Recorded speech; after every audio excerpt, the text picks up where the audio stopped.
பின்பற்றக்கூடிய மக்களை அடிப்பாங்க. இது எல்லாம் எதன் விளைவு? தூதரை பொய்ப்படுத்துவதின் விளைவு. அதானே, தூதரை பொய்ப்படுத்தக்கூடிய ஒரு விளைவு ஏற்படும். அதை ஒட்டி தான் நீங்க சொன்ன எல்லாமே எதிர்ப்பு. இவர் பொய் சொல்றாருப்பா அப்படின்ட்டு ஃபர்ஸ்ட், அதுக்கப்புறம் தான் எதிர்க்க ஆரம்பிப்பான். இவர் பொய் சொல்றாரு அப்படின்னு சொல்லிட்டு எதிர்க்க ஆரம்பிப்பான். இவர் பொய் சொல்றாருன்னு அடிக்க ஆரம்பிப்பான்.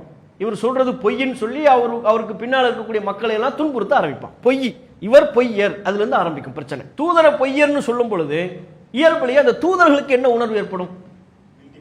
ஒரு என்னடா நம்ம அல்லாஹ்வுடைய தூதர், நாம மக்களுக்காக வேண்டி கஷ்டப்படுறோம், மக்களுக்காக வேண்டி சத்தியத்தை சொல்றோம், நம்மளை போய் பொய்யர்னு சொல்றானே, நம்ம பிரச்சாரத்தை பொய்ங்கிறானே அப்படின்னு ஒரு உணர்வு வரும், ஒரு கவலை வரும்.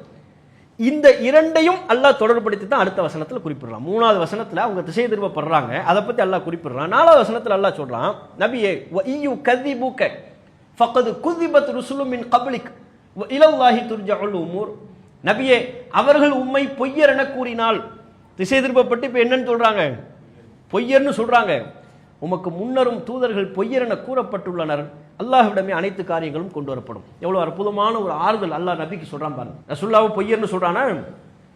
பொய்யர்னு சொன்ன உடனே அல்லாஹ் ரசூலுல்லாஹ் பார்த்து சொல்றான், உங்களை பொய்யர்னு சொல்றான், அதை நினைக்கிறீங்களா நீங்க? இதுக்கு முன்னால எந்த தூதரும் உண்மைன்னு சொன்னாங்க? இதுக்கு முன்னால எந்த தூதர்கள் வந்த மாத்திரத்தில், அவர்கள் பிரச்சாரம் செய்த மாத்திரத்தில் அவங்களை உண்மையாளர்னு சொன்னாங்க? இது சத்தியத்தினுடைய பாதை. இதுதான் சத்தியத்தினுடைய பாதை. இதுதான் என்ன பாதை? சத்தியத்தை சொல்லக்கூடிய அத்தனை இறை தூதர்களும் பொய்யர்கள் என்று தான் சொல்லப்படுவார்கள். நூஹ் நபி என்னன்னு சொன்னாங்க? மூசா அலைஹிஸ்ஸலாம், ஈசா அலைஹிஸ்ஸலாம், இப்ராஹிம் அலைஹிஸ்ஸலாம், எல்லா இறை தூதரும் அல்லாஹ் சொல்றான், கதாலிக மா அத்தல்லதீன மின் கப்லிஹிம் மிர் ரசூல் இல்லா காலு சாஹிருன் அவ் மஜ்னூன். இதற்கு முன்பு இவர்களிடம் எந்த தூதர் வந்த போதிலும், மக்கள்கிட்ட எந்த தூதர் வந்த போதிலும் அவர்களை பார்த்து மக்கள் சொன்னது, இவர் சூனியக்காரர், அவ் மஜ்னூன், அல்லது பைத்தியக்காரர். ஒரு பைத்தியப்பாக மூளை குழம்பி போய் அல்லாட்டிருந்து செய்தி வருதுங்கிறாரு, அவர் பின்னால போயிட்டு இருக்கிறீங்க. அவர் சொல்றதெல்லாம் நீங்க கேட்கலாமா? ஆள் பைத்தியம், லூஸ் ஆயிட்டாரு, உளறிக்கிட்டு இருக்கிறாரு. அப்ப இது தூதர்கள் கடந்து வந்த பாதையை அல்லாஹ் ரசூலுல்லாஹ்வுக்கு நினைவுபடுத்தலாம். பிரச்சாரத்தில் இருக்கக்கூடிய அனைவரும் இந்த வசனத்தை நினைவு கொள்ளணும்.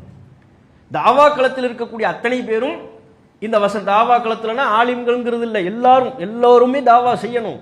அப்படி தாவா செய்யக்கூடிய அனைவரும் நினைவில் நிறுத்த வேண்டிய அம்சம் என்ன? நம்ம சொன்ன உடனே ஏத்துக்க மாட்டாங்க, நம்மளை பொய்ப்பிப்பார்கள், நமக்கு உள்நோக்கம் கற்பிப்பார்கள், நம்மை கேலி செய்வார்கள். இதுதான் தூதர்கள் கடந்து வந்த பாதை.